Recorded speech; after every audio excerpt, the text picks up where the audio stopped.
John McDonnell, Shadow Chancellor, is with me. The truth of the matter is you don't want an election now because you think you'd lose it.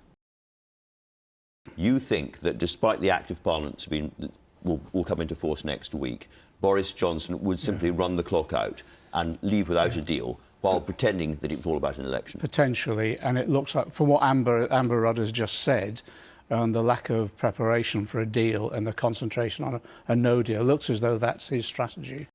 So your strategy depends entirely on the EU granting this extension. You don't have guarantees right now. So by the offer, you mean Theresa May's deal, presumably? Well, there was issues. Remember, there's no other offer. No, well, I was in negotiations for 6 weeks with the Conservatives, and there were a whole range of issues there that were addressed, which, from the indications that we were getting from the European Union, they might be able to have some shift on.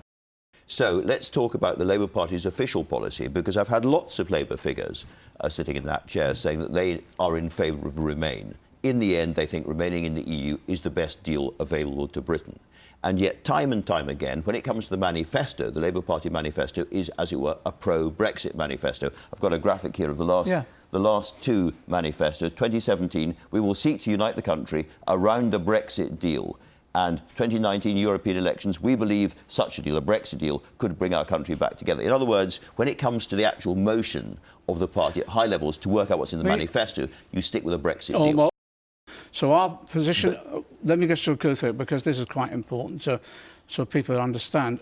All our efforts at the moment is to prevent a no-deal Brexit, because it would be so damaging to the living standards of our people, their jobs and the economy overall. That's our focus at the moment. Jeremy Corbyn has some kind of right to expect to be called by the Queen. The problem with that, we both know, is that Joe Swinson and others said they would not serve in a government of national unity under Jeremy Corbyn. You've been talking, as you say, to all these parties. You've been talking to the SNP. Have you offered the SNP formally what you said at the Edinburgh Festival, that the Labour Party would not stand in the way of another Scottish... No, well, you said it at the Edinburgh Festival. I know there's no deals. There's no deals. But that was my view, as I expressed. There's no deals at all whatsoever. You said we wouldn't block something like that at the Edinburgh Festival. That's democracy. Yes, that's right. We'd let the Scottish people decide. But that's not a deal. That's my personal... That's the view I've expressed. But you're the number two in the Labour Party. Yes, exactly, but that's not doing a deal. That's saying that's my position. But we're not doing any deals with anyone. And when we go into the next election, we've said no deals whatsoever. If we're in a minority position, we'll form a government and the other opposition parties can vote for the policies we're advocating. And if they don't, well, we'll go back to the people to block a referendum. But there has to be.